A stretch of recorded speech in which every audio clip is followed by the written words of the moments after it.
Indiana Fever head coach Christie Sides is out of a job after just 2 seasons. The team returned to the playoffs this season for the first time since 2016.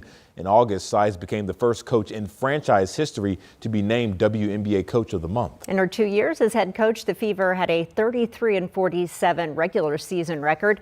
The Fever haven't named a replacement for Sides just yet. The Indiana Fever just made headlines by parting ways with head coach Christie Sides. You read that right, the coach who helped break an 8-year playoff drought is out.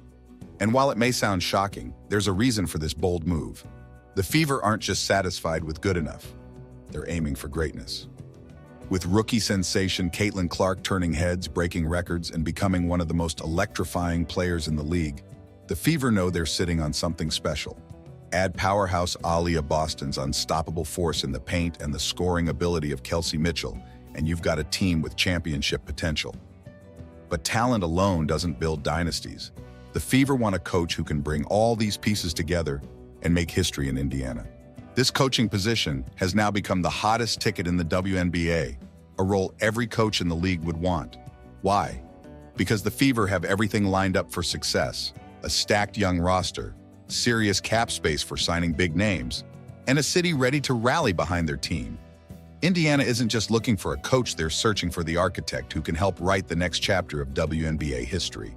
The Indiana Fever are not messing around this WNBA offseason huge overhaul of the organization. As they move into the big time, a new team president in the door, a new general manager in the door, and now a new head coach in the door as Christie Sides was shown the door. And it just shows you that professional sports is a tough business. I mean, Sides was the coach of a team that got to the playoffs for the first time since 2016, was the coach of the team that turned around from AAA rough 1-8 start, was the coach of a team that dealt with unprecedented attention in the WNBA. But it feels like the Fever believe they need a new voice in on the sideline in order to get to that next step, to that championship level, which they're not playing around with. Clearly, they're taking it very seriously. And I think it's a combination of two things, right?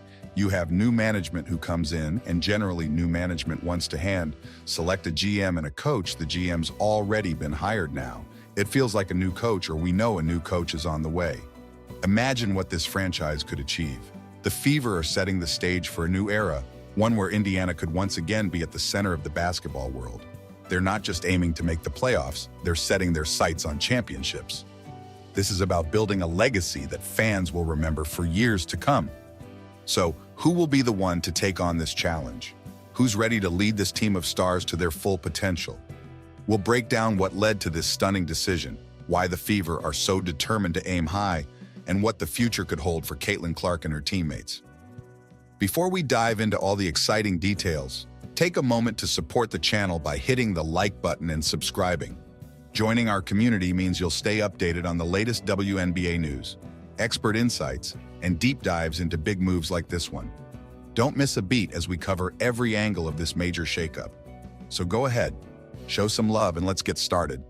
Let's start by traveling back to a time when the Indiana Fever weren't just another team in the WNBA, they were a powerhouse. They were a team that inspired fans, struck fear into opponents, and had a legacy built around one of the greatest players in WNBA history, Tamika Catchings. With Catchings leading the charge, the Fever were the embodiment of resilience, heart, and determination. They made their mark by winning a WNBA championship in 2012 and consistently competing at the highest levels, setting a standard that seemed unshakable. But as the years went by and as Catchings retired in 2016, that fire began to dim. The Fever, once a model of excellence, started struggling to stay competitive.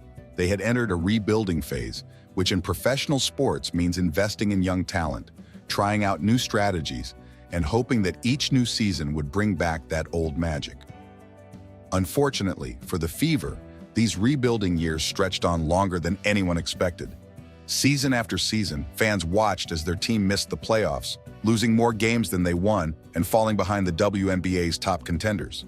The glory days were fading into a distant memory, and the Fever were left in a cycle of disappointment. This was the painful reality. The Fever were no longer a team that others feared or even respected. They had become the underdog, often overlooked and underestimated. It was a tough pill to swallow for a franchise that had once been among the league's elite. Fans stayed loyal, but they wanted no. They needed something to bring the excitement back, to to give them hope that their team would once again rise to greatness. Then came the 2024 season, and with it, a reason to believe again. The Fever had made a bold move, drafting Clark, one of the most exciting young players the basketball world had seen in years. Clark was more than just a talented player, she was a phenomenon. Known for her scoring ability, her court vision, and her ability to make jaw-dropping plays look easy, Clark was the kind of player who could change the fate of an entire franchise. She was exactly what the Fever needed, a beacon of hope, a symbol of a new era. The excitement around Clark's arrival was immediate. Fever fans, who had endured years of mediocrity, finally had something to look forward to. Social media lit up with anticipation, merchandise sales spiked, and people started talking about the Fever again. It felt like a new beginning. The Fever weren't just any team, they were about to become a force to be reckoned with. A team that could finally climb back up the ranks and remind everyone of what they were capable of. But as the season started, reality hit hard. The Fever struggled, losing game after game and ending up with a painful record of 1 win and 8 losses. It was like a cold shower for fans who had been so excited. The same frustrations that had plagued them in previous seasons seemed to be coming back to haunt them. Critics questioned whether the Fever had what it took to turn things around. Some even wondered if Coach Christie Sides, who had been brought in to steer the team in a new direction, was the right person for the job. The hope that Clark's arrival had inspired began to waver, and fans feared they were once again stuck in a cycle of mediocrity. Just when it seemed like the Fever were destined for another disappointing season, something remarkable happened. They found their rhythm, their confidence, and their fire. The Fever went on a winning spree, turning their season around in a way that shocked fans and critics alike. After their rocky start, the Fever won 19 out of their next 31 games. It was a complete transformation, like watching a different team take the court. Suddenly, they were playing with purpose, energy, and cohesion. Shots were falling, plays were clicking, and the team was having fun again. Clark was the undeniable star of this turnaround, but she wasn't just playing well, she was rewriting history. In a single season, she broke a staggering 62 records. Her shooting was sharp, her assists were perfectly timed, and her leadership on the court was undeniable. Clark wasn't just a great rookie, she was a player on a historic trajectory, someone who had the potential to become a once-in-a-generation talent. Coach Christie Sides, whose job had seemed in jeopardy early in the season, received recognition for her role in this comeback, being named WNBA Coach of the Month for August. For the Fever, this was the first time in years that their coach had earned such an honor. The team's success wasn't just a string of wins. It was proof that the Fever had found a new identity, one based on resilience, teamwork, and a renewed hunger to compete. The Fever's resurgence led to a moment fans had been waiting for, a playoff berth. For the first time in 8 years, the Fever had made it to the postseason, clinching the 6th seed. It was a huge achievement, a moment of pride for fans and players alike. Indiana was buzzing with excitement, and it felt like the Fever were finally back on the map. But even as they celebrated, there were whispers of tension beneath the surface. Clark, in interviews, hinted at some frustrations with the team's strategies and coaching decisions, sparking discussions among fans and analysts about potential issues in the Fever's in-game management. Despite their hard-fought season, the Fever's playoff journey was short-lived. They were knocked out in the first round by the Connecticut Sun, and though it was disappointing, it was also a valuable learning experience. The Fever had come a long way, but this early exit was a reminder that they still had room to grow. Fans could sense the hunger for something bigger, something more sustainable than just a single playoff run. They didn't just want to be a playoff team, they wanted to be contenders. And for that, changes needed to be made. The Fever's front office wasted no time in making bold moves to build on their progress. First, they brought back Kelly Krauskopf as the president of basketball operations. Krauskopf was no stranger to success. She had been the architect of the Fever's previous championship-winning team with Tamika Catchings and had recently served in the Indiana Pacers front office. Her return was seen as a sign that the Fever were serious about aiming for a championship, not just short-term improvements. Next, they transitioned general manager Lynn Dunn into an advisory role, making room for Amber Cox, a league veteran with extensive connections and experience, to step in as the new GM. Cox brought a wealth of knowledge about building a successful team and was known for her strong relationships with agents, players, and other league executives. This was a strategic decision, aimed at giving the Fever every advantage they could get in building a team that could compete at the highest levels. The biggest move, however, came with the announcement that coach Christie Sides would not be returning. Despite the successes of the season, Krauskopf and Cox felt that to take the Fever to the next level, they needed a coach who could elevate the team even further. It was a bold choice, but it signaled the Fever's commitment to their long-term goals. The Fever were no longer content with simply being a competitive team. They were aiming to be champions, and that meant making the hard decisions. Defense had been one of the Fever's biggest challenges all season, and it was an issue that couldn't be ignored. While the team had made significant strides, they struggled to secure key stops in close games. Their defensive rating was among the lowest in the league, a glaring weakness that became even more apparent during their playoff exit.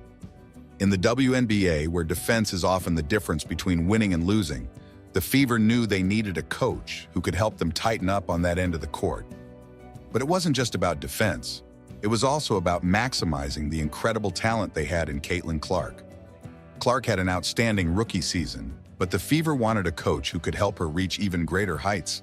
They wanted someone who could bring out the best in Clark, help her continue to develop as a leader, and find ways to fully utilize her skill set. Clark was already a star, but with the right guidance, she could become a legend, and the Fever wanted a coach who could help her achieve that. Kelly Krauskopf's return as the Fever's president of basketball operations wasn't just a homecoming, it was a statement of intent. Krauskopf was the architect behind the Fever's most successful era, leading the team to 13 playoff appearances, 3 WNBA finals, and a championship during her tenure from 2000 to 2018. She knew what it took to build a championship team, and her return signaled that the Fever were aiming higher than ever before. Krauskopf's vision was clear. The Fever weren't content with being competitive. They were here to win. In her own words, she emphasized the importance of being bold and assertive in their pursuit of a championship. Her goal was to bring another WNBA championship back to Indiana, and she wasn't going to let anything stand in her way. This was a new era for the Fever, and with Krauskopf at the helm, they were ready to make the moves necessary to reach their full potential. With the Indiana Fever's head coaching role open, the opportunity to lead one of the most promising rosters in the WNBA instantly became one of the league's hottest job prospects. The Fever, newly invigorated by the generational talents of Caitlin-Clark, Aaliyah Boston, Kelsey Mitchell, and Lexi Hull, needed a leader who could transform potential into championships. This wasn't just any coaching vacancy. This was a golden ticket to work with a roster brimming with promise, a mix of youth and experience that many coaches dream of. Fever management was committed to finding a candidate who could bring the best out of each player while fostering a cohesive, championship-driven team. Stephanie White's name floated to the top of the candidate pool for reasons that went far beyond her impressive resume. White was woven into Indiana basketball history, with her roots tracing back to her college days at Purdue and later as a Fever player. Known for her grit, basketball IQ, and defensive mindset, White was seen by many as the ideal candidate to elevate the Fever. During her time as the Fever's head coach in 2015, she led the team to the WNBA Finals, showcasing her ability to handle the high-stakes pressure that accompanies deep playoff runs. White's recent successes only bolstered her reputation. In 2023, she earned the coveted WNBA Coach of the Year award with the Connecticut Sun, further establishing herself as one of the league's top coaching talents.